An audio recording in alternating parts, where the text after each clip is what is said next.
Esta semana en Cuadriga, Periodismo en México, ¿morir por informar? La muerte del fotoperiodista mexicano Rubén Espinosa es el último episodio de violencia en México. Fue brutalmente asesinado después de haber denunciado acoso y amenazas en su trabajo. El caso no es aislado. En México han sido asesinados 88 periodistas en 15 años. Investigaciones oficiales culpan al narcotráfico, medios de comunicación y una parte de la sociedad al gobierno. Pero ¿quién se beneficia realmente de esta situación de desamparo periodístico? ¿Con qué mecanismos de protección cuentan los periodistas? ¿Cómo se puede ejercer en México la labor de informar sin arriesgar la vida? Cuadriga, la tertulia internacional desde Berlín. Con ustedes, Jenny Pérez Schmidt. Violencia cobarde que una vez más deja en tela de juicio a las autoridades mexicanas. 5 jóvenes torturados, vejados, asesinados en pleno Distrito Federal mexicano. Uno de ellos era un activista de los derechos ciudadanos civiles en Veracruz y el otro un conocido fotoperiodista que trabajaba para medios críticos y además que temía por su muerte. Los organismos de derechos humanos en México hablan de crimen político, mientras todo el país ahora avanza, reabre ese incómodo debate en torno a la debilidad de sus instituciones, en torno a la desprotección en la que trabajan los informadores y también en torno a la impunidad de los asesinos. Morir para informar es nuestro tema de debate hoy en Cuadriga y le damos la bienvenida también a quienes nos acompañan en esta ocasión. Comenzamos con el periodista Ricardo Velázquez, es psicólogo, activista e investigador mexicano de la Alice Salomón Hochschule en Berlín. Conoció a Rubén Espinosa, el fotoperiodista asesinado, y como activista social participó en negociaciones con el gobernador de Veracruz. Para Ricardo, sin periodistas no hay periodismo, sin periodistas no hay democracia. Günther Meinhold, subdirector del Instituto de Asuntos Internacionales y de Seguridad, titular de la Cátedra de Humboldt en el Colegio de México, experto en crimen organizado y procesos de transición y consolidación democrática. Günther afirma que el problema central es la rampante impunidad en México. Y Burkhard Birke, experimentado corresponsal internacional alemán, actual periodista de la radio Deutschlandfunk en Berlín. Para Burkhard, la libertad de prensa mide el estado de salud democrática de un país y en ese sentido México está gravemente herido. Bueno, muchas gracias a ustedes por sintonizar Cuadriga. Pueden participar de los debates, ustedes ya saben, a través de las plataformas sociales de Deutsche Welle, en Facebook, en Twitter y también a través de nuestro correo electrónico que es cuadriga@dw.com. Comenzamos inmediatamente. Ricardo, gracias por estar aquí. En primer lugar, ¿por qué hablar de un crimen político? Bueno, para entender lo que está pasando en Veracruz, creo que tenemos que remitirnos a varios años hacia atrás. No el caso específicamente ahorita de nuestro compañero Rubén, ¿no? Nuestra compañera Nadia, no es algo, nos sigue sorprendiendo, pero no nos sorprende, ¿no? O sea, es algo que ya sabíamos que está pasando, que no es de un tiempo para acá, es de bastantes años incluso, y que se ve incrementado del cambio de gobierno, ¿no? Que encabeza Javier Duarte de Ochoa en el estado de Veracruz, pero que es algo que ha estado presente en el estado ya de bastante tiempo atrás, ¿no?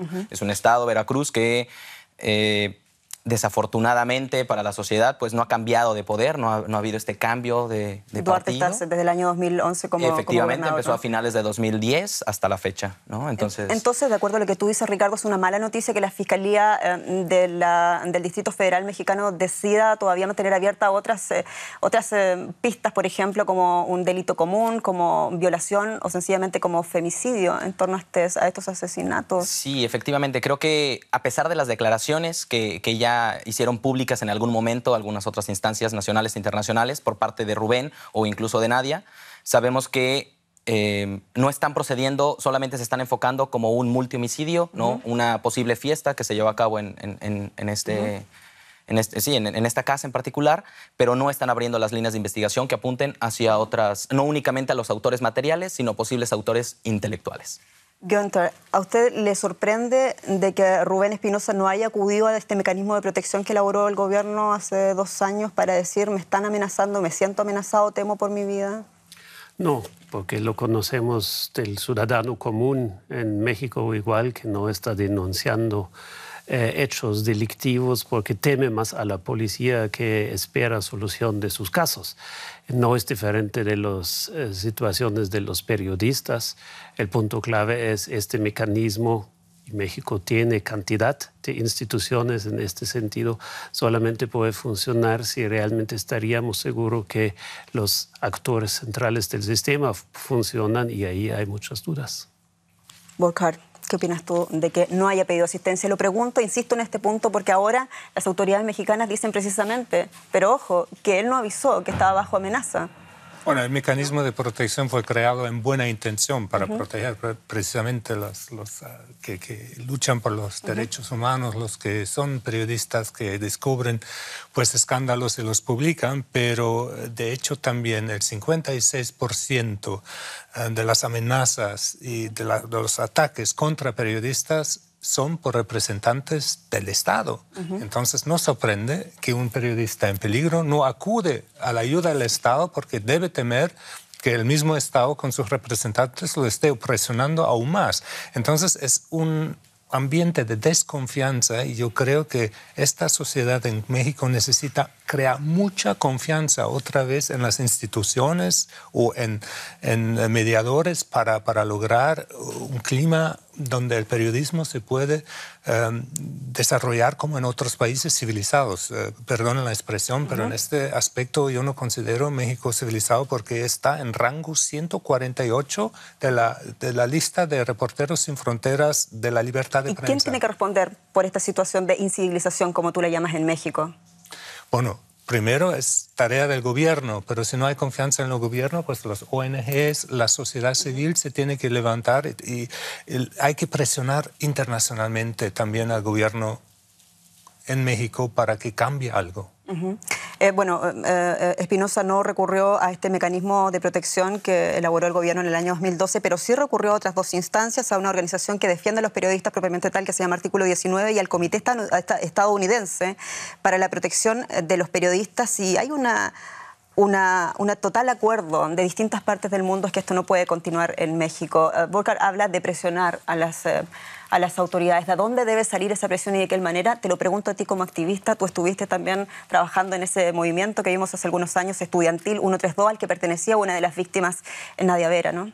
Sí, efectivamente. Bueno, indudablemente la parte internacional es sumamente importante, ¿no? Como ya se comenta. Sin embargo, creo que la manera en que está articulado el Código Penal en México no da para que realmente pueda proceder. Es decir, en México vemos una generalización, ¿no?, de la violencia hacia un gremio en particular en este momento, ¿no?, hacia periodistas. Sin embargo, se está presentando hacia la población también en general, ¿no? Vemos desapariciones forzadas, la cual está, digamos, México ha firmado todos los acuerdos y convenios internacionalmente, pero no es procedente dentro del territorio nacional. Eso es decir, que no está digamos, homologado a nuestro Código Penal. Eso quiere decir que cuando yo voy a un ministerio público y quiero denunciar una desaparición forzada, es improcedente, a pesar de que México tenga todos los convenios internacionales, ¿no? Entonces, es esta cuestión que no hay que echar en saco roto. Una parte sí son las cuestiones internacionales. Tenemos organizaciones muy importantes trabajando en México ya desde hace muchos años, ¿no? Amnistía Internacional, algunas otras. Sin embargo, creo que tenemos que apuntar a la movilización de la base de la sociedad, ¿no? A ver, Burkhard dice hay un fallo político, tú dices hay un fallo judicial. ¿Y qué pasa con las fuerzas de seguridad? Porque hay como 1.200 cuerpos policiales en México y eso es lo que llama la atención cuando uno compara, por ejemplo, una situación de seguridad tan difícil también en Colombia, cuando ellos tienen solamente un cuerpo policial donde aparentemente los resultados son evidentemente mejores, ¿no? Sí, bueno, es relativo, ¿no? También las encuestas son bastante manipulables, ¿no? Pero tendrá que ver, claro que sí, la manera en que está distribuido el instrumento policial en México, ¿no? Y ahora la militarización que se ha llevado a cabo en México y en específico en Veracruz, ¿no? Veracruz como un enclave muy particular de México, ¿no? Donde hay un cruce de migrantes, hay un cruce de narcotráfico, hay una infinidad de sucesos que están pasando todos los días en ese estado. Se ve la militarización, se ve el cambio de policías, ¿no? Quitan policías municipales, empieza Fuerza Civil, este nuevo diseño que crea el gobierno, pero sin embargo sigue habiendo una militarización, pero a la vez sigue habiendo una sanción a los movimientos sociales. Es algo que ha sido progresivo y que ha sido muy sistemático. ¿Y eso va a seguir siendo así pese a la muerte de Espinosa, pese a la muerte de las otras 4 mujeres que estaban con él? Es difícil dar una respuesta a ello. Sin embargo, yo no pierdo la esperanza en el pueblo veracruzano, ¿no? Todos los que hemos vivido o que somos oriundos de aquel estado sabemos la fortaleza que tiene el estado con su propia gente. Y esta gente que ha despertado en movimientos sociales, ¿no? En movimientos en la defensa de su tierra, en la defensa de los recursos naturales. Ahorita el fracking, que está muy fuerte en Veracruz. Asesinato igualmente de ambientalistas, como es el caso de Noé Vázquez, ¿no? Hace un par de años. Y sin embargo, la gente sigue saliendo a las calles, la gente sigue protestando y sigue demandando sus derechos. Esa es la clave. Yo creo que nosotros los periodistas aquí en Alemania, en los países europeos y de Norteamérica, en otros países, tenemos el deber de reportar eso. Yo creo que eso crea la mayor presión sobre México. Y hay el Internet, hay posibilidades de también por medio de Internet soportar, apoyar a los medios que están publicando los escándalos. Pero, porque yo tengo la impresión de que todo esto lo vivimos con la desaparición tremenda de los 43 normalistas en Iguala y que finalmente la batalla comunicacional la siguió ganando el Estado de México. Nadie está diciendo el presidente cometió los asesinatos o las desapariciones, pero sí, finalmente la responsabilidad política terminó quedando en los hombros solamente del quien era gobernador de Iguala y que era de un partido distinto, que era un partido no de izquierda, el PRD. Ahora, sin embargo, el gobernador en cuestión es del gobernante partido PRI. Da la impresión de que finalmente las responsabilidades políticas no se asumen en México. Pues yo creo que entre los diferentes partidos, perdonen, queridos mexicanos, pero yo creo que no hay tanta diferencia en lo que tiene que ver con todo el sistema político, que es profundamente corrupto y corrompido por el narcotráfico, por el crimen, igual que fue en Colombia hace muchos años atrás y sigue siendo todavía. Yo creo que tenemos un problema de corrupción en el mundo entero, en la misma Alemania tenemos problema de corrupción, pero en un país donde hay suprema pobreza, donde hay una diferencia entre los pobres y los ricos, tal cual, y por el narcotráfico se genera una cantidad de dinero fácil, rápido, increíble, pues hay corrupción, hay muerte, asesinos, hay crimen. Ese es el gran problema. O sea, tenemos que apoyar a México a luchar contra el narcotráfico, a luchar así contra la corrupción, y de pronto un camino que el ministro de Justicia colombiano está proponiendo a la ONU es legalizar el consumo de la droga para quitar los márgenes de ganancia. De pronto así se puede eliminar un poco la influencia del narcotráfico. Günther, usted es especialista en crimen organizado. ¿Cuánto tiene que ver el crimen organizado en todo lo que estamos viendo actualmente y este vínculo, estos lazos con la clase política? ¿Es la clave de lo que vemos hoy en México, desde su opinión? Creo que en México estamos viendo una situación siempre después de estos hechos que se dice fue el Estado, fue el crimen organizado, fue este grupo criminal, etc. Estamos muy dados a estas respuestas rápidas, a esta denuncia de la corrupción. Y siempre se presenta como que la sociedad civil es la limpia, donde no hay corrupción ni nada. Corrupción implica que alguien corrompe y alguien se deja corromper. Y esto va con el mordelón en la calle, etcétera, donde cualquier mexicano corrompe para hacer algo. Es decir, es una cuestión, aunque no se quiere decir, es también de cultura legal en este país, donde no hay una tradición del Estado de Derecho, sino donde el derecho es un proceso de negociación. Y esto creo que es lo que los alemanes a veces no entendemos muy bien, que tanto la policía es un proceso de negociación, el tratamiento con el Estado inmediatamente a través del policía, igual como ante el juez. Es muy interesante, fuerte también lo que dice Günther. ¿Qué dice el mexicano? ¿Este es un problema también cultural? Digamos, yo lo mencionaría más que cultural, es un problema estructural. Ahí obviamente involucrando a los poderes que en teoría nos tendrían que estar defendiendo y representando debidamente. Sin embargo, efectivamente existe un alto grado de corrupción en México, ¿no? En todas las esferas. Tenemos el caso que es otra de las limitantes, digamos, que ha habido recientemente en México, cuando suspendieron una reportera muy importante a nivel nacional, ¿no? Carmen Aristegui, ¿no? Efectivamente, Carmen Aristegui, por simplemente denunciar la cuestión de la Casa Blanca, que hasta la fecha sigue sin respuesta, a pesar de que se creó una nueva secretaría de la función pública para que empiecen a rendir cuentas de lo que está pasando entre esa serie de... Hay que reconocer el talento, ¿no? De pronto de la clase gobernante para dejar pasar estas crisis y después de alguna manera que todo el mundo se olvide de ellas, ¿no? Ahí hay algo muy importante que también surge en el núcleo del mismo gremio de reporteros, ¿no? Que empiezan a crear una organización que empiecen a reportar los gastos que invierte el gobierno o los diferentes gobiernos, estatales o federal, en imagen, ¿no? Y cómo se ha visto incrementado prácticamente en un 63% lo que se ha gastado ahorita Peña Nieto en lo que va de su gobierno a comparación con el anterior, ¿no? 63% más del proporcional que se ha gastado el anterior. Bueno, lo que uno ¿Por qué? explica, porque está invirtiendo en imagen. Tienes toda la razón en lo que puedas decir, te lo puede encontrar la mitad del país, pero de afuera se preguntan cómo, siendo así, entonces el partido gobernante, el PRI, logra la votación que logró ahora recientemente las elecciones que le significaron mantenerse en el poder, básicamente, ¿no? Bueno, esa es una pregunta, digamos, bastante fácil de responder, ¿no?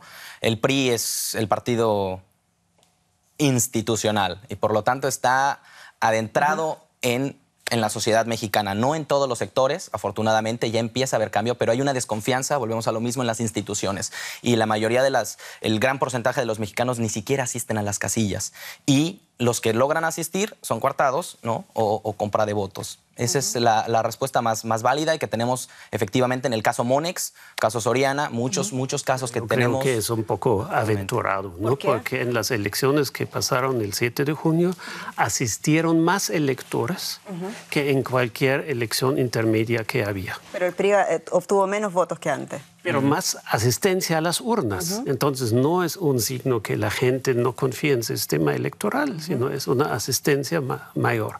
Por el otro lado, hay que ver que estamos ante situaciones de cambios y de alternancias entre todos los partidos.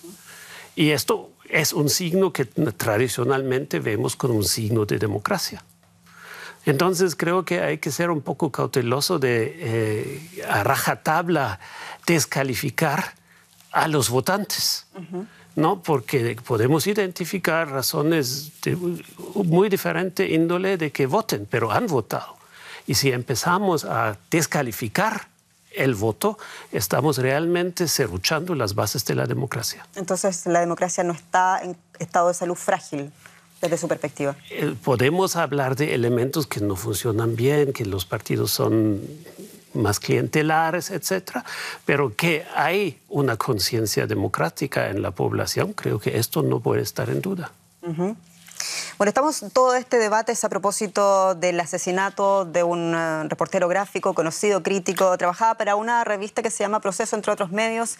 Él temía por su vida, le acudió a instancias internacionales incluso para hacerse ver. Creía que haciéndose visible iba de alguna manera lograr escapar de aquellas personas que lo perseguían, según él mismo denunció. Lo vamos a ver en el siguiente trozo de entrevista que él concedió a un medio mexicano a continuación.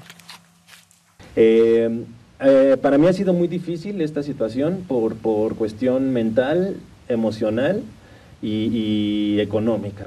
Es un cambio radical en mi vida, no comienzo de cero, pero sí empiezo de nuevo, ¿no? Entonces tengo que comenzar a entender esta nueva etapa de mi vida. Desgraciadamente me da mucho coraje, tristeza y dolor también que una persona decida el rumbo de mi vida, ¿no?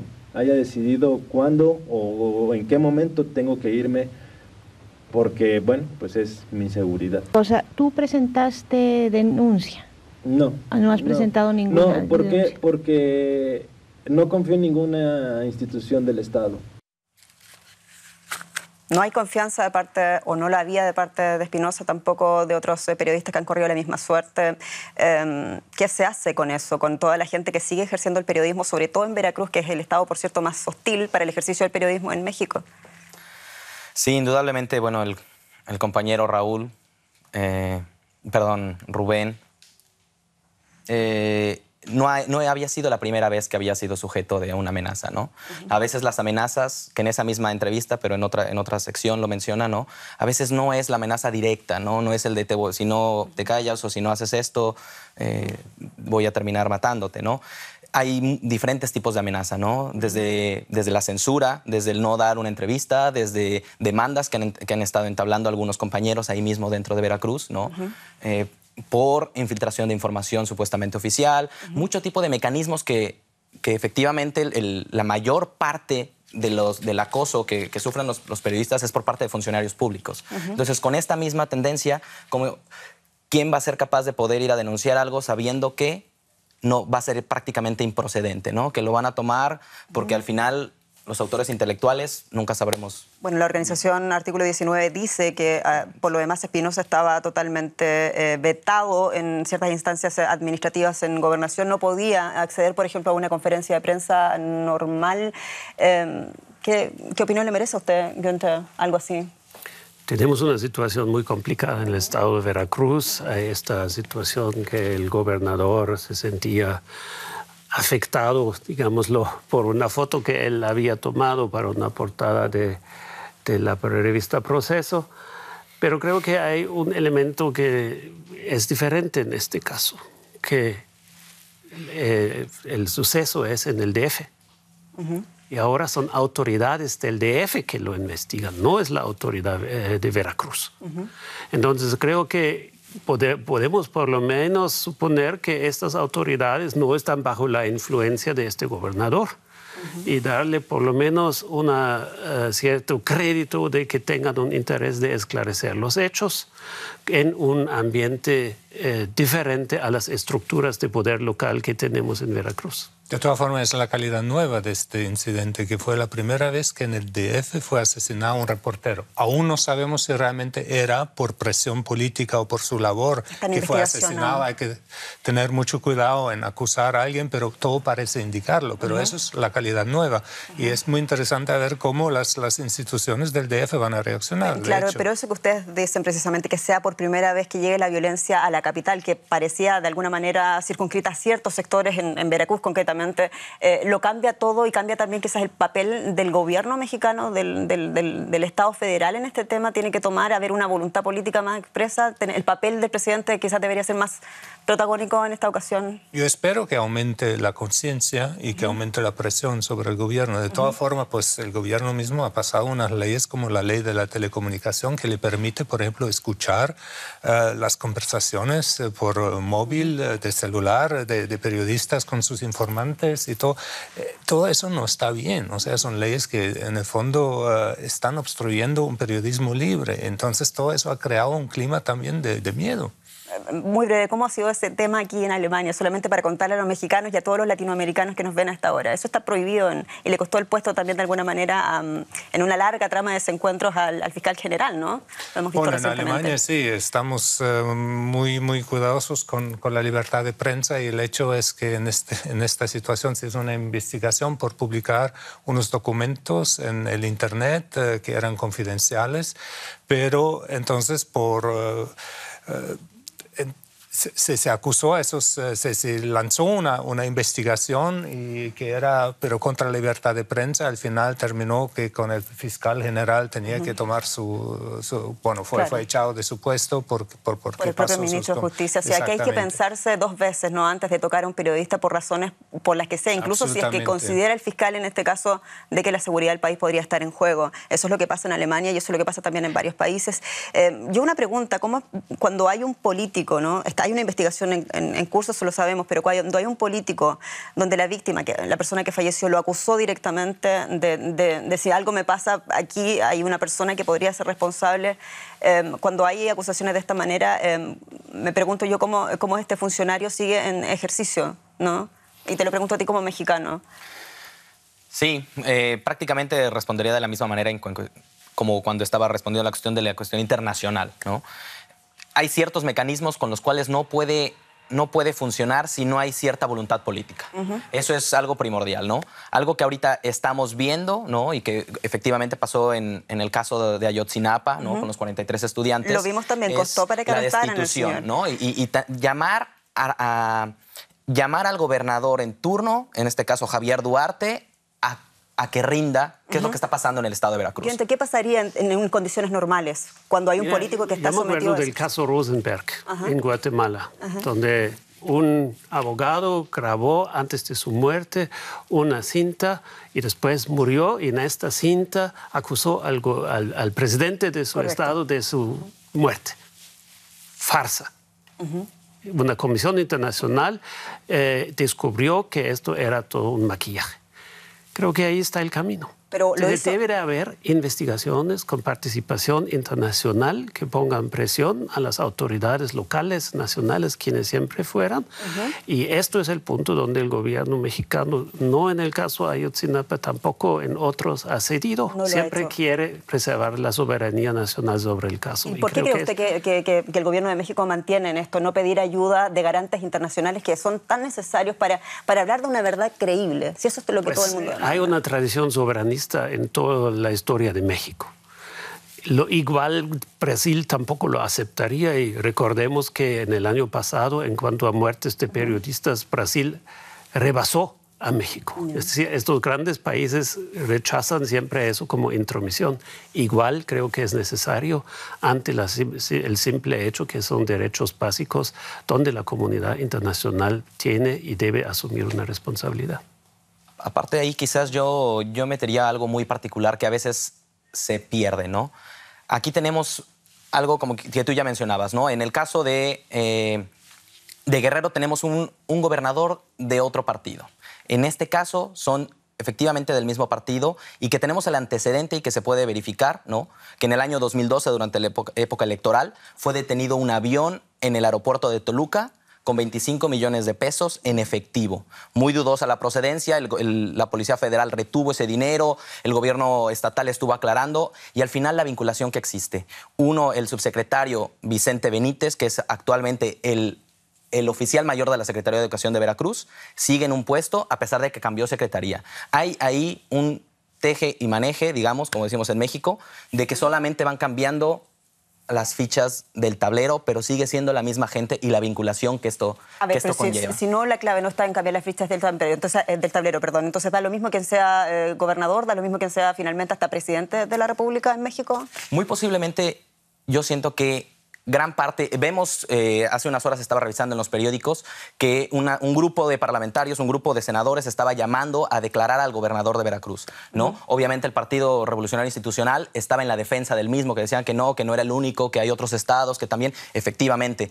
Pero aquí no es una cuestión de partido, es una cuestión de lo que está pasando, y que si este caso emblemático, ahora Veracruz, está saliendo a la luz, tenemos que agarrarnos de ahí para agarrar tabla con todos, ¿no? Y sin importar el color, sin importar, lo que queremos es justicia. Lo que buscamos la mayoría de mexicanos es este dolor que llevamos desde hace muchos años, que todos hemos tenido alguna pérdida cercana o conocidos, sin importar, y que van más de prácticamente 160,000 personas a raíz de esta famosa guerra contra el narcotráfico. Muy breve, si me puedes enumerar cómo se materializa esa justicia, porque ese pedido suena muy amplio para gente que no comprende exactamente, digamos, el detalle de lo que está pasando. Yo creo que serían mesas de diálogo. La gente necesita ser escuchada, la gente necesita, hay una desvinculación, ¿no? O al menos eso es lo que en mi persona lo siento, y que lo vivo con mis demás amigos y compañeros, familiares que viven en México. Hay una desvinculación, lo que ya hablábamos de que no hay creencia en las instituciones, no se sienten escuchados, ambas partes están como enajenadas, ¿no? Necesitamos mesas de diálogo, mesas de reconciliación, trabajar en comunidad, empezar a trabajar desde las calles, empezar a construir comunidad. Eso es lo que realmente nos va a llevar. Si esperamos, las políticas públicas van muy de la mano, pero necesitamos empezar lo que está pasando como ahora en Veracruz, los movimientos sociales que empiezan solos a proponer, y grandes de esas propuestas han parado, grandes propuestas como el megaproyecto de Jalcomulco, a pesar de los conflictos que han tenido que enfrentar, ¿no? Bueno, es eso, proyecto de comunidad, lo que defendía también en gran parte Espinosa, lo defendía también Nadia Vera, otras de las víctimas allá en el Distrito Federal. Ambos eran activistas en Xalapa, la capital de Veracruz. Yo no se pregunta a estas alturas quién quería en verdad la muerte de ellos, y sobre todo quién deliberadamente no teme o no temió en ese momento del asesinato la mano de la justicia. Varios periodistas y medios de información se han ocupado desde hace más de una década a cubrir el imparable conflicto armado en varias zonas de México. Este clima de violencia e impunidad ha obligado a numerosos periodistas a exiliarse para huir de las amenazas que enfrentan, tanto ellos como sus familias. Numerosos medios de comunicación renunciaron a abordar el tema del narcotráfico por temor a represalias violentas. Esto resulta en autocensura y daña la libertad de información. Además, algunos periodistas denuncian que en estados como Veracruz hay acoso y persecución de las autoridades. En 4 años han sido asesinados allí 13 profesionales de la información sin saber quiénes son los responsables. Rubén Espinosa afirmó públicamente que los ataques a la libertad de prensa en Veracruz provenían directamente del gobernador de ese estado mexicano, Javier Duarte. Bueno, Javier Duarte es el político que está en tela de juicio hasta ahora en la sociedad mexicana por ser el gobernador de Veracruz y por haber sido señalado concretamente por el periodista asesinado, por el fotoperiodista asesinado. ¿Cuán larga, sabemos, era la lista de desencuentros entre Espinosa y Duarte? Tú mencionabas esa portada, ¿no?, de la revista Proceso, que parece que no le perdonó nunca a Duarte a Espinosa.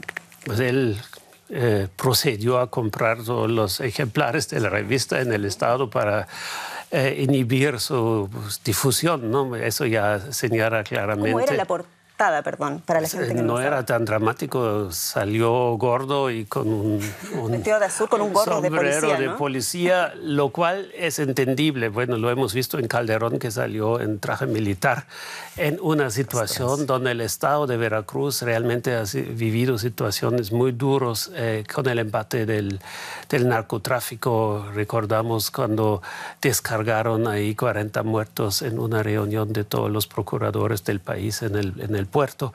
Entonces, sí, este Estado ha sido en una situación bastante difícil, especialmente con el avance de los Zetas, que han tratado de ocupar ahí este espacio. Pero hay que reconocerle algo a Duarte, y me van a permitir que los Zetas precisamente hayan sido prácticamente descalibrados precisamente durante su gobernatura, y cuando él asumió en el año 2011 había un récord de 1000 homicidios solamente en ese año, y que él decidió controvertidamente sacar a las Fuerzas Armadas, a los marines, ¿no?, a la calle.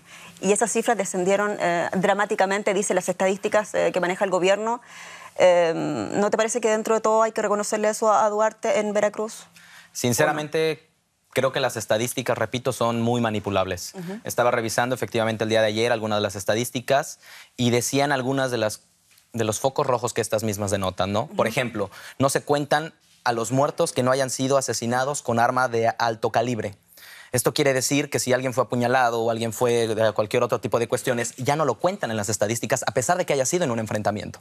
Entonces, cuando tenemos en cuenta este tipo de sesgos, por así llamarlos, ¿no?, es cuando entonces empieza a perder credibilidad el tipo de estadísticas que por parte oficial tenemos, ¿no? Tenemos el caso, por ejemplo, de la implementación de los policías estatales que tan orgullosamente se paran el cuello en Veracruz, ¿no?, que solamente es un entrenamiento de 3 meses para que puedan andar completamente uniformado, armado en la calle y aplicando la ley, como sabemos. Aparte, hay casos muy documentados en cuestión de desapariciones pertinentes a policía estatal, que se supone que son la autoridad. ¿Empeoró o mejoró la cosa desde que comenzaron los militares a estar en las calles de Veracruz?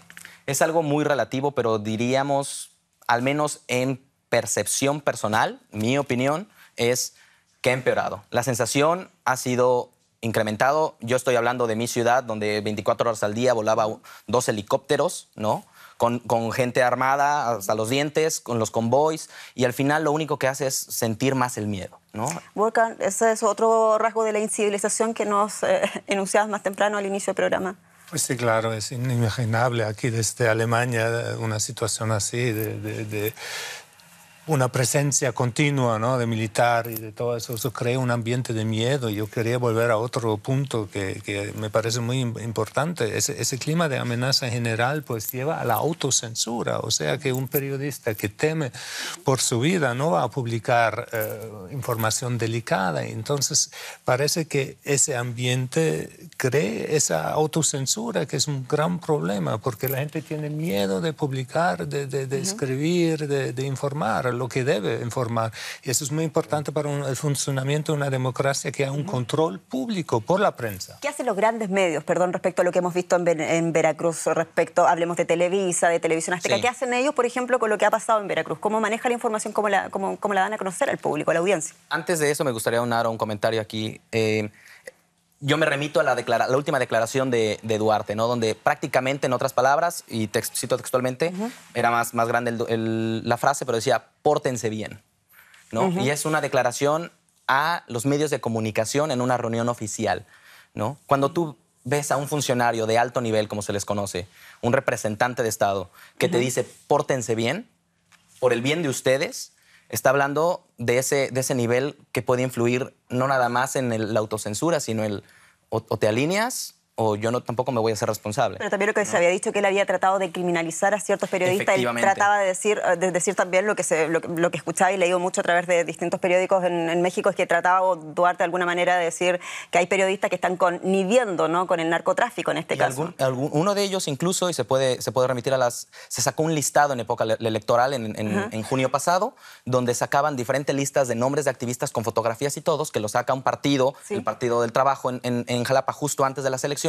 donde ya estaban catalogados los activistas que estaban catalogados como guerrilleros o terroristas para poder boicotear las elecciones, ¿no? Entonces, y esto sale a la luz. O sea, este tipo de cuestiones y que viene por una parte oficial, está hablando de la represión y la persecución que se ha llevado no nada más a reporteros, sino a los activistas sociales que hemos estado en el Estado.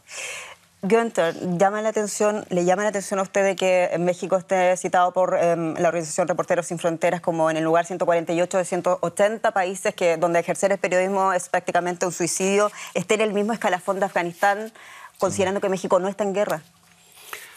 Brasil tampoco está en guerra. Es decir, hay situaciones donde tenemos que decir partes del territorio, por ejemplo, brasileño, es en el norte del país, donde el poder local no tolera voces disidentes. Y esto pasa en México igual.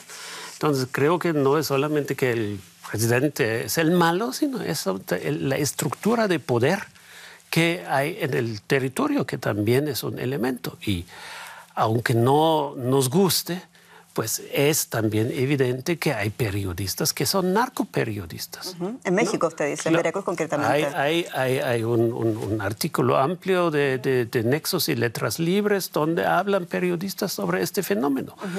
Entonces, es un fenómeno que existe igual como la autocensura por la presión que ejercen los narcos, la estructura política y administrativa del país.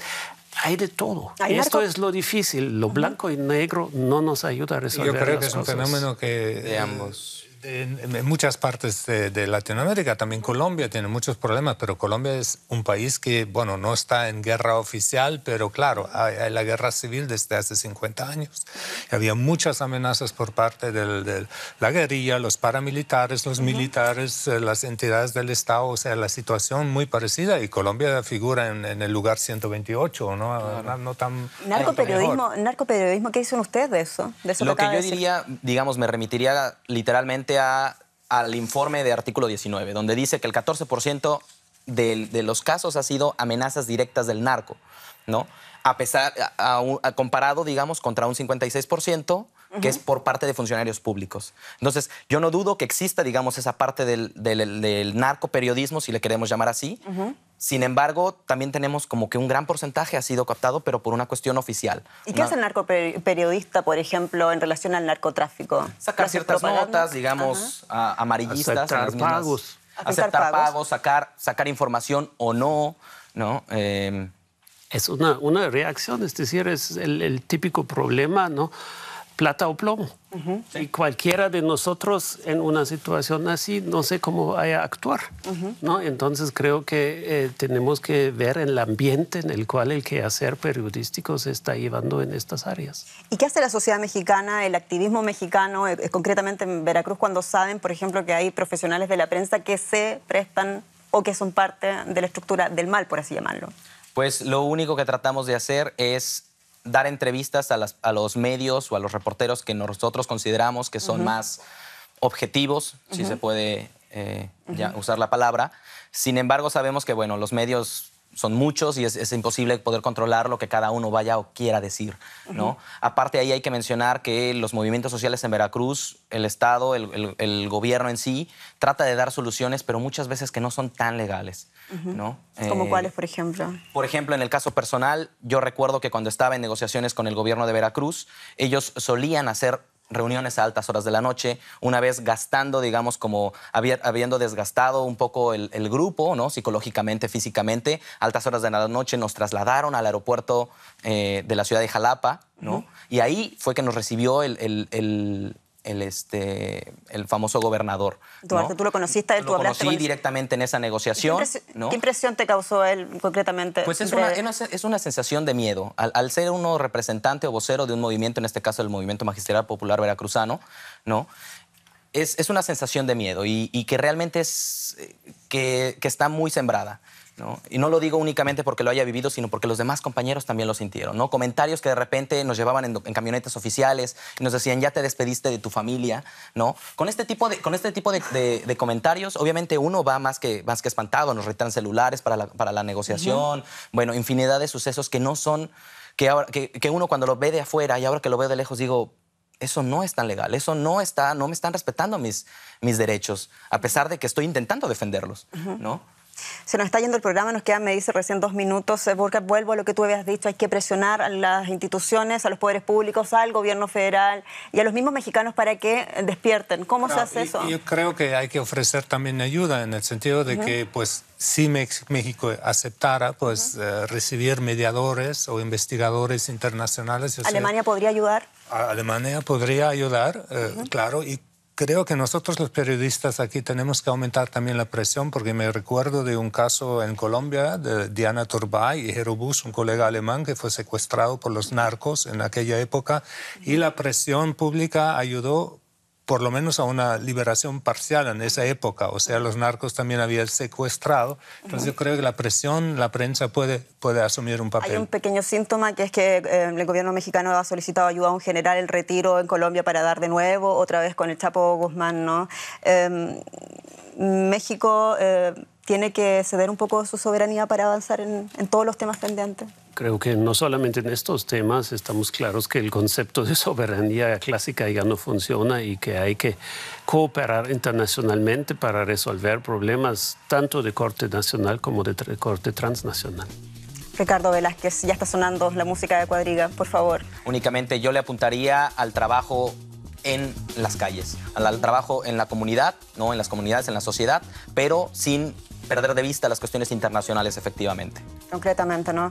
Bueno, les agradecemos, ha sido un debate muy interesante. Muchas gracias, Günther, muchas gracias, Burkhard, y a ti, Ricardo. Gracias por estar aquí. Muchas gracias a ustedes también por sintonizar nuevamente Cuadriga. Quédese con nosotros y participe también a través de nuestras plataformas de este interesante debate sobre México.